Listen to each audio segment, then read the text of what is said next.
আজকে আমি রান্না করেছি সবার অনেক পছন্দের চিকেন বিরিয়ানি। আর আমার হাতের এই চিকেন বিরিয়ানিটা আমার বাচ্চারা খেতে ভীষণই পছন্দ করে। আর এই বিরিয়ানিটা আমি আমার মতো করে রান্না করেছি আর খেতে ভীষণই মজার হয়। আশা করি আপনাদের কাছে আমার আজকের এই বিরিয়ানি রেসিপিটা ভালো লাগবে আর সহজও লাগবে। তো এখানে আমি চিকেন বিরিয়ানিটা রান্না করার জন্য একটা ব্রয়লার মুরগি নিয়েছি আর মুরগিটার ওজন ছিল 1.5 কেজি। তো মুরগিটাকে আমি ছোট ছোট করে টুকরা করে ভালো করে ধুয়ে নিয়েছি। মুরগির পিসগুলো আমি বেশি বড় করি নাই, আবার বেশি ছোট করি নাই। এখন আমি এখানে কিছু মশলা দিয়ে মুরগির মাংসগুলো মেখে নেব। এখানে দিয়েছি স্বাদ মতো লবণ, আধা চা চামচ আদা বাটা, আধা চা চামচ রসুন বাটা, তারপরে 2 চা চামচের মতো সয়া সস দিয়েছি। আর এই বিরিয়ানিটা আমি আরো সহজভাবে রান্না করার জন্য এখানে নিয়েছি রাঁধুনি রেডি মিক্স বিরিয়ানি মশলা। এই মশলা থেকে আমি 2 চা চামচ মশলা দিয়ে নিব। এরপর এখানে আমি দিয়েছি পেঁয়াজ বেরেস্তা। এখানে আমি 2 মুঠো পেঁয়াজ বেরেস্তা নিয়েছি আর এগুলোকে ভালো করে হাত দিয়ে গুঁড়ো করে দিব।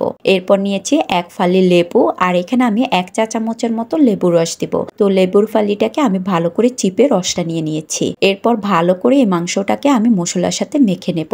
কিছুক্ষণ মেখে নেওয়ার পরে এই বিরিয়ানিটাকে আরেকটু টেস্টি করার জন্য এখানে আমি দিয়ে দিয়েছি 2 চা চামচ গুঁড়া দুধ। গুঁড়া দুধটা দিয়ে আবারও ভালো করে এগুলোকে মেখে নেব। মেখে নিয়ে আমি এই মাংসটাকে কিছুক্ষণের জন্য রেস্টে রেখে দেব।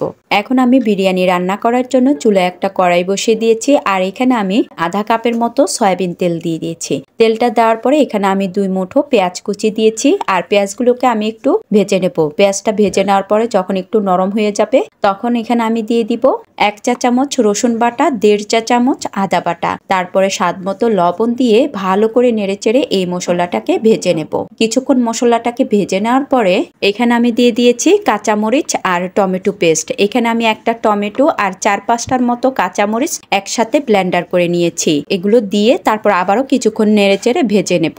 এরপর এখানে আমি আমার ঘরে থাকা কিছু মশলা দিয়ে নিব। এখানে আমি 1.5 চা চামচ জিরার গুঁড়া দিয়েছি, 1 চা চামচ ধনে গুঁড়া দিয়েছি আর এই যে চাট মশলাটা এটা আমি আমার ঘরে তৈরি করেছি আর এখান থেকে আমি আধা চা চামচ এই মশলাটা দিয়ে নিয়েছি। এবার এগুলাকে ভালো করে কিছুক্ষণ নেড়েচেড়ে কষিয়ে নেব।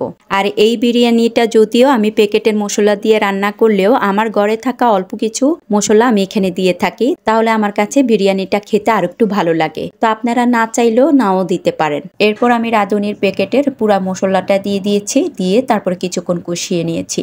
এরপর এখানে আমি বাদাম বাটা 3 টেবিল চামচ দিয়েছি। এখানে আমি চীনা বাদামটা ব্লেন্ডার করে নিয়েছি। বাদাম বাটাটা দেওয়ার পরে এখানে আমি দিয়েছি টক দই। এই টক দইটা আমি ঘরে তৈরি করেছি। এখানে আমি 2 চা চামচ গুঁড়া দুধ নিয়ে হালকা কুসুম গরম পানিতে গুলে নিয়েছি। এরপর আমি 1 চা চামচের মতো লেবু রস দিয়ে ফেটিয়ে নিয়েছি। এই তো টক দইটা দেওয়ার পরে ভালো করে নেড়েচেড়ে বেশ কিছুক্ষণ কষিয়ে নিয়েছি। যখন তেলটা একটু উপরে ভেসে ভেসে আসছে তখন এখানে আমি 2 চা চামচের মতো টমেটো সস দিয়ে দিয়েছি। আবারও ভালো করে নেড়েচেড়ে তারপর এখানে আমি 1 চা চামচ চিনি দিয়েছি। চিনিটা দিয়ে ভালো করে নেড়েচেড়ে এখানে আমি দিয়ে দিয়েছি মেখে রাখা মাংসগুলো দিয়ে ভালো করে নেড়েচেড়ে মশলার সাথে মিক্স করে নিয়েছি।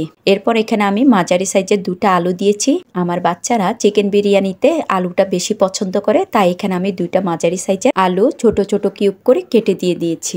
এইবার মাংস আর আলুগুলো কিছুক্ষণ কষিয়ে নেব। কষিয়ে নেওয়ার পরে এখানে আমি যে বাটিতে মাংসটা মেখেছিলাম সেই বাটিটা ধুয়ে অল্প একটু পানি দিয়ে দিয়েছি।